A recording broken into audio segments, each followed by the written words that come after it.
Greetings, fellow blasphemers, and welcome once again to BearPaw72 on YouTube. Over the past couple of years, I have developed a slight fixation with the creationist idea that the Earth is 6,000 years old.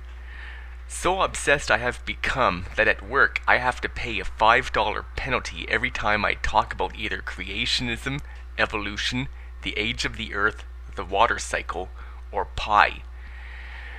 Now I have come with new information.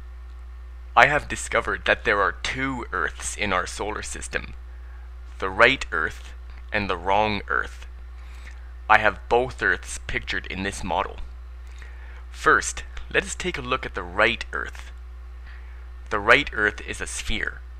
It is slightly wider at the equator than it is at the poles. The right Earth is estimated to be around 4.5 billion years old.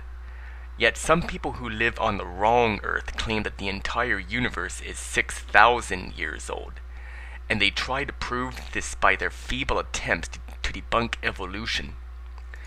However, not only do the wrong Earth inhabitants' efforts fail, the discovery of the right Earth, which took place at the Salisbury Craigs in Scotland around 200 years ago, was motivated by geology, not evolution.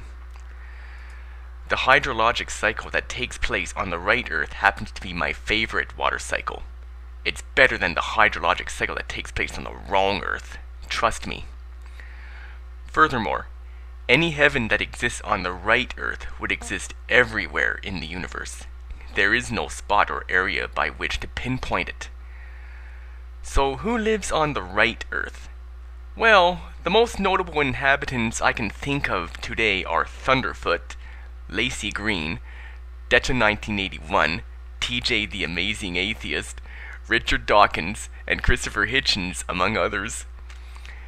Now, other people who you might not expect to live on the right Earth but do include Big Killer 2 and Don Exodus. I barely have my feet planted on the right Earth because I can fathom the existence of an afterlife without having to accept the wrong Earth's version of it. Now, let's take a look at the wrong Earth, shall we? The wrong Earth is about 6,000 years old, and its science is rather cartoony. The wrong Earth is a flat circular disc covered by a translucent dome with windows for a sky.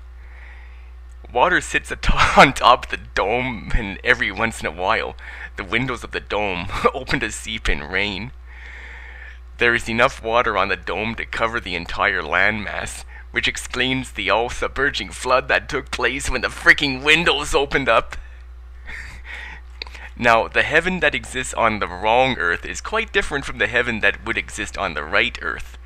The wrong Earth heaven exists above the dome. So now, let's take a look at some people who live on the wrong Earth. Kent Hovind, who once attempted to falsely describe the dome on the wrong Earth in order to make an all-submerging flood plausible on the right Earth. Ken Ham, who has a museum in Kentucky dedicated to confusing right Earth paleontology with wrong Earth paleontology. And yet others include Venomfang X, Jesus Freak 777, and of course, Sarah Palin, who, if elected, would have drilled like crazy off the coast of Alaska for only one purpose: to produce enough fuel for a spaceship to fly us all back to the wrong Earth and keep us there permanently. Then there is Ian Juby, the smartest man on the wrong Earth, and the only one from the wrong Earth to make it into Mensa.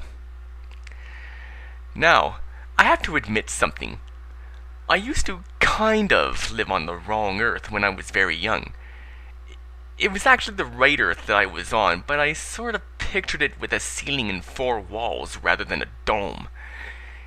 Clearly the dome description had more money than my description ever did. This segment of BearPaw72 on YouTube was brought to you by an Earth that is older than 6,000 years old. Come and join it today. And pi. You're damned if you believe and you're damned if you don't. That's all the time we have left for today's episode. Be sure to join us next time. Bye now.